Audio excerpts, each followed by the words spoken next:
Tiempo de presentar a nuestro primer invitado, lo decíamos, se trata nada más y nada menos que del doctor Bernardo Biela, diputado provincial y obviamente quien no lo conoce como un médico que está prácticamente en todos lados, en los medios, en Campo Quijano, en la ciudad. Así que bueno, esta noche lo tenemos un ratito aquí para compartir con nosotros. ¿Qué tal, doctor? Buenas noches. ¿Qué tal? Muy buenas noches, muchas gracias. Gracias por estar acá. Por favor, un placer. ¿Cómo es el día después de una elección donde todos decíamos que Bernardo Biela era el candidato favorito para ocupar la senaduría de la capital? Pero sin embargo, quiero decir algo. Usted decía que esa senaduría no estaba firme. Así es. Mi papá me enseñó que no hay que contar los porotos, los garbanzos, hasta que los tenés en el bolsillo, refiriéndose cuando uno juega a las cartas y todo esto. Y en todo en la vida, es una frase que me ha servido. Uno no tiene que decir que realizó tal o cual actividad que le generó ganancias, ya sean réditos políticos, médicos o sociales, hasta que no se realiza. Y le cuento más, el día viernes antes de la elección, mi hijo Bernardo, se va a enojar cuando escuche que voy a contar esto, pero él me dijo, papá, dice, ¿sabes que por las redes están circulando hasta esta encuesta? Me dijo, y me mostró una encuesta.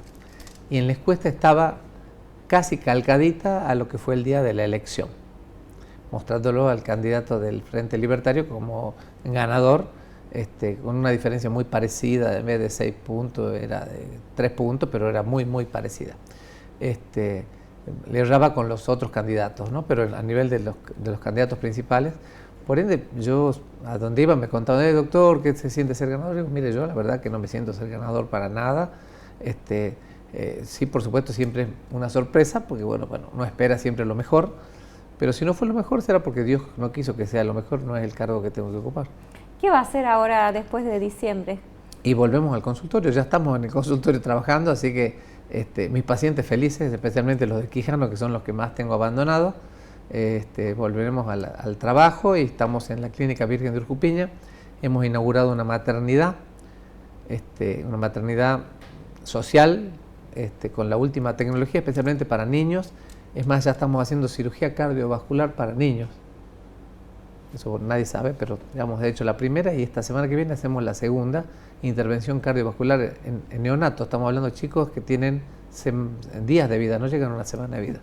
Así que son procedimientos muy importantes con médicos salteños. Vienen médicos de afuera a colaborar con los médicos salteños.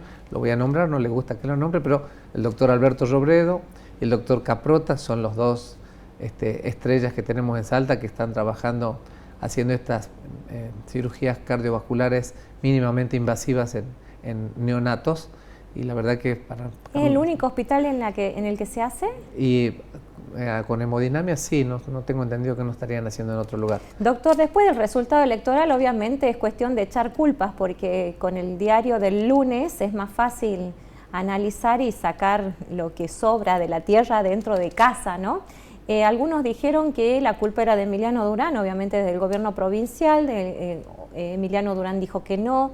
Después dijeron que el perfil de Bernardo Biela no era un perfil político, que se había dedicado más a lo que era su profesión. ¿Usted qué analiza de lo que ha pasado en este proceso electoral? Yo lo que veo, la verdad que no he hecho culpas a nadie, porque no veo culpables, sí veo una sociedad que estaba buscando otra cosa. El tema de las redes tuvo muchísimo que ver, después analizando el tema de redes durante los días. Los jóvenes, los chicos que van entre 16 y 25 años, se volcaron a las urnas sin conocer ni siquiera a los candidatos, a votar al Frente Libertario, que es buscan apoyar a su líder a nivel nacional. Fíjese que ni siquiera vino Milei a Salta, sin embargo, se hizo una gran elección. Así que yo creo que fue una manera distinta de hacer política que tuvo el Frente Libertario, que le resultó fantástica, porque no recorrió los barrios, no se dedicó básicamente al trabajo de redes, y eso les resultó muy bien. Así que bueno, es cuestión se llama error constructivo, hay que ir aprendiendo. Ahora, doctor, se viene una etapa diferente en la política. ¿Cuál es su mirada con respecto a esto? Porque justamente, ¿no?, un candidato que no era conocido gana una senaduría, la gente dentro de lo que es el voto electrónico, que siempre decíamos que se elegían caras, claro, ahora se elige un color. ¿Qué análisis hace usted de ese lugar que si usted, alguno podrá decir que usted no es político, pero usted hace política? Usted ha sido diputado nacional, es diputado provincial, capaz que no tenga un rol de ir tan de frente o confrontar, choque, pero indudablemente ha hecho aportes a lo que es la política. No, sin duda que sí, gracias a Dios pudimos trabajar y presentar distintas cosas, sin ir más lejos. Hoy en día no pagamos tiempo de espera, ni pagamos por minuto, sino pagamos por segundo, por 2 leyes que se trabajaron cuando yo era diputado nacional, presentadas por mi persona, que no tengo nada que ver yo con la tecnología. Y le cuento una anécdota, me decían doctor, creían que era un doctor en electrónica y resulta que era doctor en medicina. O sea, la política no necesariamente es una política partidaria, la política es el arte de buscar el bien público. Y el bienestar público uno lo consigue con la salud, con la educación, buscando mejor seguridad. Y con respecto a estas elecciones nacionales, y no creo que haya mucha diferencia con respecto a las elecciones provinciales, me atrevería a decirle que aunque pongan candidatos que no conoce nadie, el Frente Libertario va a ser una buena elección. Si dicen, no, va a ir usted Mónica, que trabaja acá en Salta, pero no hace política, nadie no ha visto afiche, y va a ser una muy buena elección porque hoy en día el Frente Libertario es lo nuevo, es lo que llama, y muy probablemente genere esto una movida de pleno para que se presenten. Acá el desafío está en los otros partidos políticos, es decir, bueno, acá tenemos que mostrar otra impronta. Es más, cuando estábamos haciendo la campaña, yo pensaba, no estamos hablando de los chicos, y necesitamos que los chicos, de los jóvenes. Entonces, ahí nomás presenté el proyecto de la inteligencia artificial en la escuela, que ya está aprobado en diputados, le cuento, ¿no? O sea, ya todo lo que presenté en mi campaña, ya lo presenté. ¿Qué significa que se les enseñe inteligencia artificial, claro, en las escuelas a los chicos? A los chicos. Lo que pasa es que el celular hoy en día es algo que estorba, pero no tiene que ser un estorbo. Los países desarrollados tienen el celular, lo usan como herramienta. En el futuro no es que va a haber una inteligencia artificial que reemplace un médico, un ingeniero. No, va a haber un ingeniero, un médico que maneje la inteligencia artificial. Y si la maneja, va a tener el plus que no tiene el que no la maneja. Nosotros necesitamos darle a nuestros niños, nuestros jóvenes esto. Y lo mismo que los otros proyectos que presentamos en campaña, ya los presentamos dentro de la Cámara de Diputados porque no hacía falta llegar a ser senador para poder presentarlo y ojalá que pasen ahora el Senado. En el contexto político al cual usted hace referencia, usted esta mañana en algunas declaraciones por medios, que hacía mucho que no lo escuchábamos y hoy día justo que lo invitamos ya estuvo hablando, decía que Salta Independiente saldría como una opción sola sin hacer un frente. Sí, ¿presentarían un candidato teniendo en cuenta este contexto? Y la idea siempre es presentar un candidato, porque bueno, dentro del grupo que está en Salta Independiente hay figuras destacadas, profesionales, que brillan cada uno en lo suyo, con distintos tipos de ideas, así que yo creo que es una de las opciones de presentar candidatos. Por ahora está muy verde todo esto, pero para ver, la idea inicialmente siempre es salir solos, ¿no? Pero en el caso que se haga un frente, lo mismo, vamos a tratar de presentar nuestras mejores figuras, que la verdad que, vuelvo a repetir, lo importante es que en sus trabajos actuales, ninguno está buscando trabajo, todos trabajan, pero estas personas tienen vocación política y brillan en cada una de las actividades que realizan de manera privada. Entonces yo creo que se puede llegar a hacer un aporte a la provincia, porque ¿cuál es mi pensamiento a nivel nacional? Mi pensamiento a nivel nacional es dejar el Boca River de la Cámara de Diputados y Senadores y que los candidatos que vayan representen a los salteños. En el año 2011, 2012 había una Cámara de Diputados todos llegan con ese eslogan, muy heterogénea. Después que lo cumplan es otra cosa, y en las pruebas nos remitimos más en los últimos resultados electorales, donde, por ejemplo, gente que votó a legisladores justicialistas hoy votan cuestiones que son propias de Milei. Ahora, ¿se le animaría a otra campaña en este año usted? Está complicado, pero le contesto algo más. Yo era un unibloque allá en Buenos Aires, y con un unibloque unipersonal que acompañaba al radicalismo, pero era UDESO Salta, presentamos 661 proyectos. Y se aprobaron 66. El 10%. El 10%. Ahora la pregunta del millón es, de nuestros legisladores que tenemos en Salta en los últimos 8 años. Hay legisladores que nunca presentaron proyectos, así ¿Cuántos que no lo proyectos traiga a la aprobados memoria? podrían tener? Entonces, yo creo que esas son las cosas que tenemos que hacer refrescar. Y vuelvo a decir que antes algo que representaba eran los diputados o senadores provinciales, que había un interbloque federal. Hoy no existe eso. Entonces llegan a la Cámara de Diputados y lo único que hacen es discutir partidariamente y dejamos de lado la función. Recordemos que los diputados somos representantes de personas, familias y comunidades, y eso es fundamental. Usted me dejó pasar así muy someramente mi pregunta, ¿y usted se anima a volver ahí? Es complicado, hay que pensarlo pensarlo con la familia y todo, porque ya ha pasado 20 años y no es poco, ¿no? Ahora, doctor, hay un tema que es remanido en Salta. El Colegio de Médicos ha anunciado que si hasta el viernes no se pagan las prestaciones del IPS, se van a cortar los servicios. Y hay algo que también se le criticó a usted en esta campaña, y es que no se expresó con respecto a la situación del IPS. Nos reexpresamos. Tan es así que hablamos con el Poder Ejecutivo el lunes anterior a la intervención del martes, diciendo que lo mejor era intervenirlo al IPS porque había deudas importantes. De manera privada me había entrevistado con las fisioterapeutas, con el Círculo Médico, con la Asociación de Clínicas y Sanatorios. Las fisioterapeutas les debían 600 millones de pesos desde octubre. Entonces, en cualquier momento esto iba a colapsar. ¿Es deficitario el IPS, doctor? Sí, el IPS hoy en día es deficitario. ¿Por qué? Porque si uno elige una obra social cualquiera, un núcleo familiar de 4 personas estaría pagando aproximadamente entre 500 y 700 mil pesos. Hoy en día, escuchen lo que le voy a decir, los contratados de la provincia que están en el IPS pagan 77 mil pesos. Entonces se interna uno y no hay manera que esto sea viable. Entonces, y si yo le pongo la contrapartida de todas las irregularidades que se han detectado. Esos serían los ingresos, y los egresos también hay que auditarlos absolutamente a todos. Bueno, pero si sopesamos lo que sale que no se audita como corresponde, capaz que sopesa con lo que no paga el afiliado. Totalmente, pero se está investigando eso.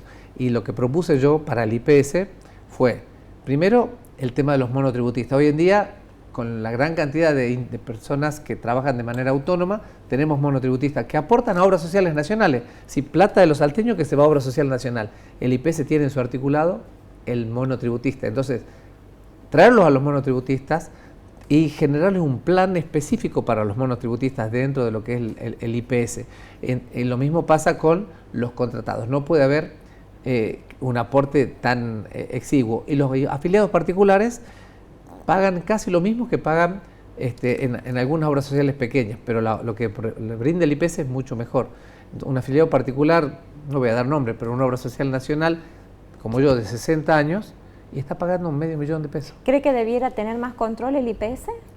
Sí, y ahora nos acaban de informar, hoy a las 5 de la tarde, que se levanta la auditoría presencial y se pasa a auditoría electrónica. Absolutamente todo se va a auditar, así se entrecruzan datos. ¿Esto sería con la auditoría interna que tiene el IPS o con la empresa que contrataron y que no audita?